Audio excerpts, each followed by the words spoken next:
And now Cleveland geared up to take the field. And the interception last time on the opponent's side of the field, certainly not what they wanted. Put it mildly, that is so frustrating because that signifies there's a drive going on. You're in a good spot, great place to run some of your best offense. Instead, they turn the ball over. They turned the ball over last time. See if they can avoid doing it here. Now, that play will end up on the highlights, and you'll see it all over the place. But what you won't see, the offensive line that bought the extra time, that allowed for the big completion downfield, those guys made that play possible.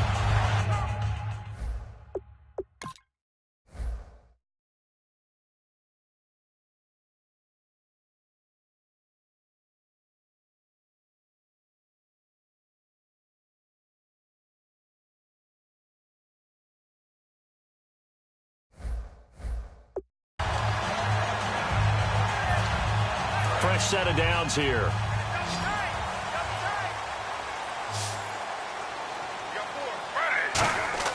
On 1st and 10, it's Griffin.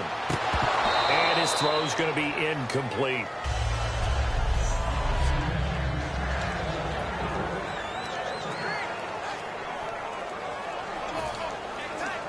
So the incomplete pass brings up 2nd down.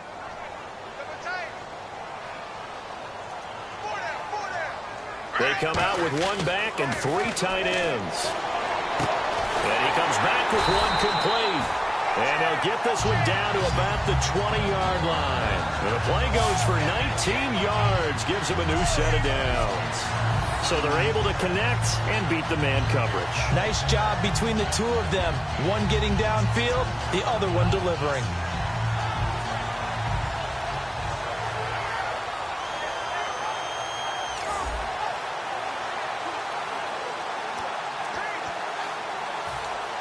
In the red zone this time.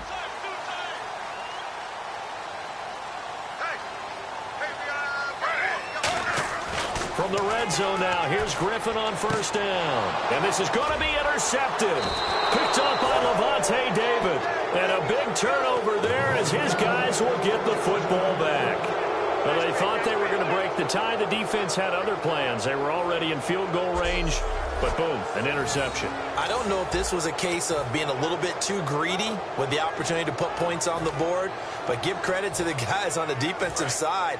Hung in there, battled, and made a key play. So the ball switches back over to Tampa Bay, and as they get set in place on offense, Charles, talk about the running game and the O-line, where they stack up going into next year, because Doug Martin was only active for 8 games this last season. Rushing total dropped down to 400 yards, basically. Yeah, they were fortunate they picked up Ja'Quiz Rodgers during the year, and he gave them some nice games throughout, but I start with the offensive line. They've got some good building blocks. Left tackle Donovan Smith, guard Ali Marpet.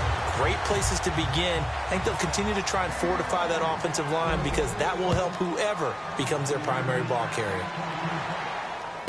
Taken in at the 22. Slips past him. Where'd he go?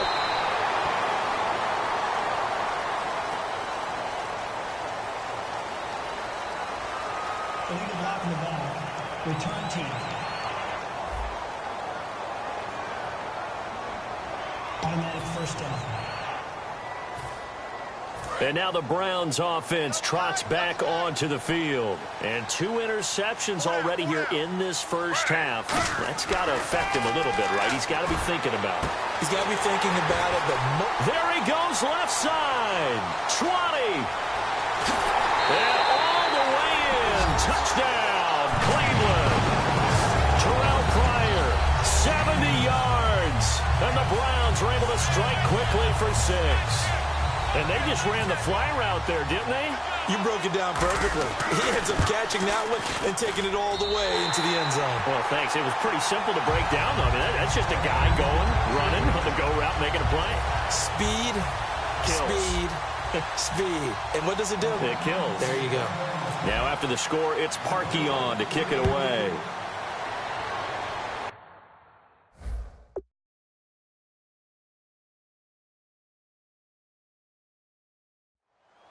On the return now, it's Josh Huff.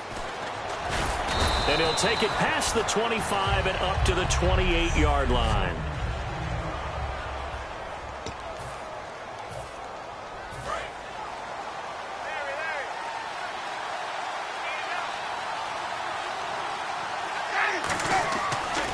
first and 10, Winston. And got his man complete. They get 25 yards out of that one. And that'll be good enough for a Tampa Bay first down. A monster 2016 for Mike Evans. His Buccaneers didn't make the playoffs, but wasn't because of his production. Led the league in targets and was in the top 5 in many other receiving categories. What a big-time year for him. Now, fourth in yards, second touchdowns, just into a double team, and it's intercepted. Picked off. It's the Pro Bowl corner, Joe Hayden, with it. Well, so much of playing quarterback.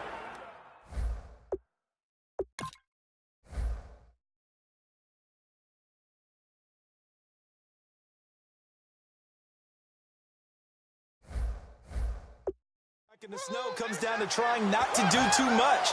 You've got to just keep telling yourself, throws downfield we've run every day in practice all year. But guess what? They suddenly become more difficult. And this one gets away from him and winds up an interception. And now Cleveland geared up to take the field.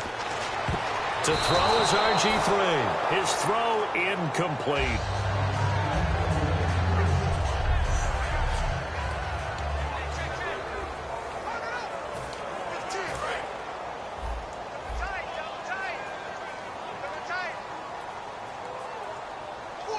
They come out with one back and 3 tight ends.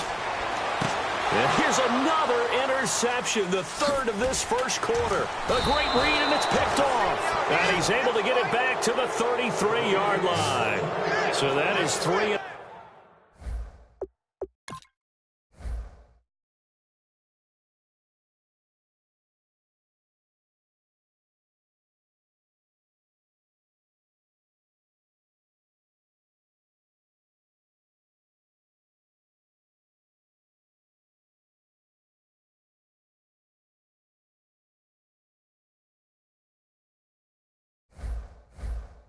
Interceptions now in this first half, and you hate to ask the question, but let's be honest, we're thinking about it. Do you need to go in a different direction next series?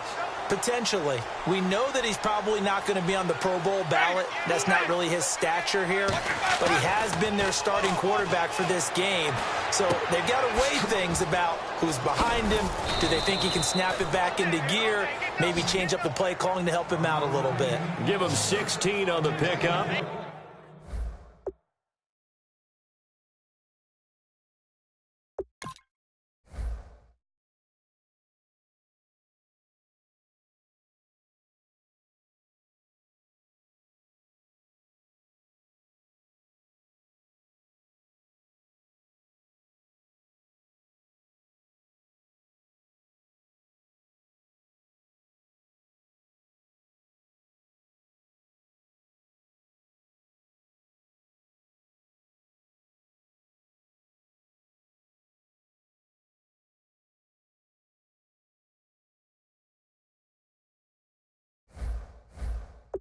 And it's good enough for a Tampa Bay first.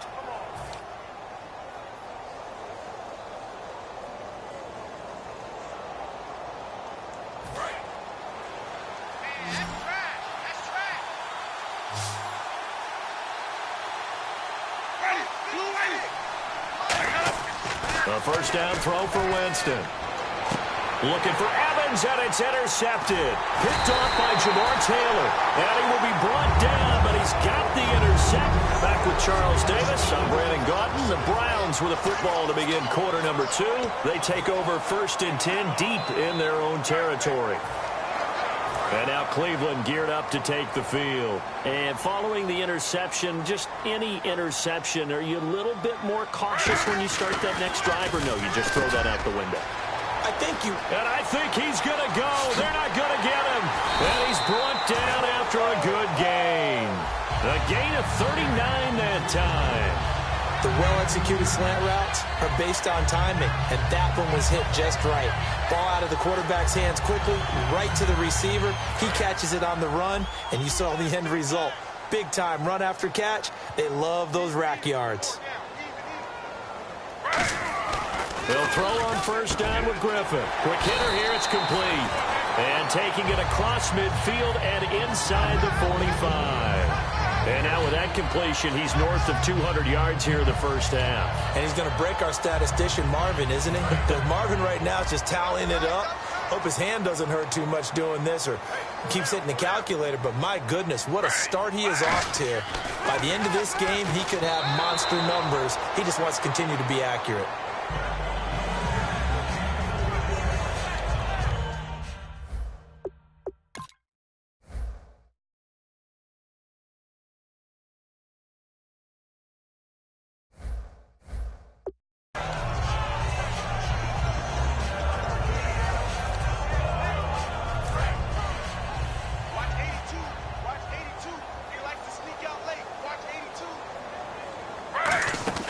Second and 10 now. Griffin. The throw to the left side, caught by Coleman.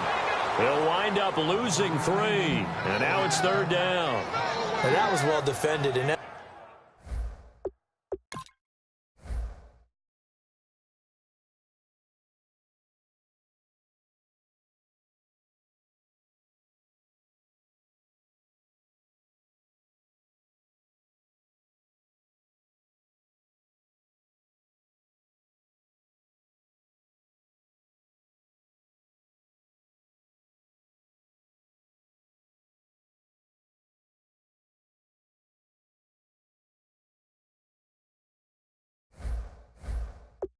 as a cornerback, what you're taught when you see a wide receiver screen, either you get underneath the play before the blocking forms, or you're going to have to fight your way through it by getting through some blocking.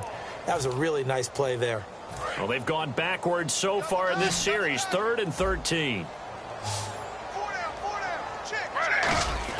3rd and long. It's Griffin. And down he goes. A Buccaneer sack. William Golston in there to make the play. It'll be a loss of 14, and it'll bring up a 4th down. Well, how about that? A dime set on defense, 6 defensive backs. None of them blitz. They're just back there in coverage. Defensive lineman gets the sack. That's where the O-line, they go to the sideline, they keep their helmets on so the cameras can't find them, right? Yeah, the cameras can't find them, but I know one thing. The O-line coach will. On 4th down, the Browns hand things over to the veteran Britton Colquitt to punt.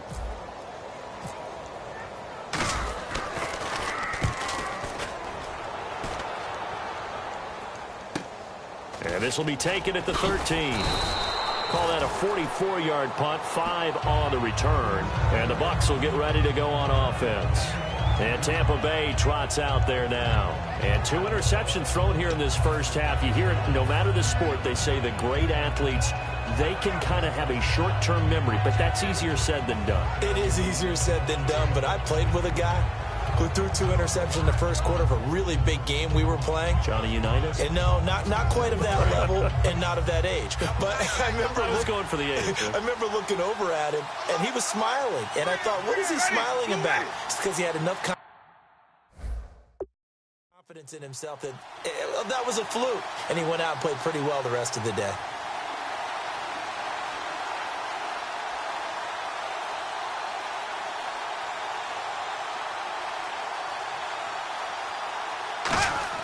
They go back to the air here after the INT on the last drive. He's going to sling this deep downfield. And it's knocked away and incomplete. Mike Evans, the one he was looking for. And now it's 2nd down. I like the boldness, and I like that they took a shot downfield, but it was well covered, and he was able to get a hand in and knock it away. They come out with 1 back and 3 tight ends. A 2nd down throw for Winston. He's going to take another shot here. And that's caught inside the 35. It's a big play. Winston to Evans. 55 yards. And that was a heck of a shot right there by Jameis Winston. Boy, he has a superior right arm, doesn't he? You saw him play baseball. Yeah, he's actually a switch hitter in baseball. Outfielder, and then, of course, a very hard-throwing pitcher. That's translated well in the National Football League. That it has. When he has to make that throw on a line, he's got plenty of arm to do it.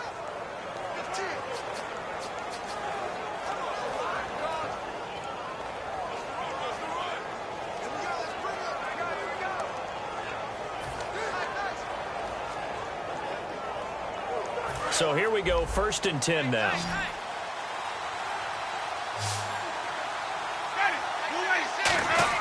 Winston now to throw on 1st down. And he's into the end zone for a Tampa Bay touchdown. Mike Evans, 26 yards. And the Bucs have made this a one-score game.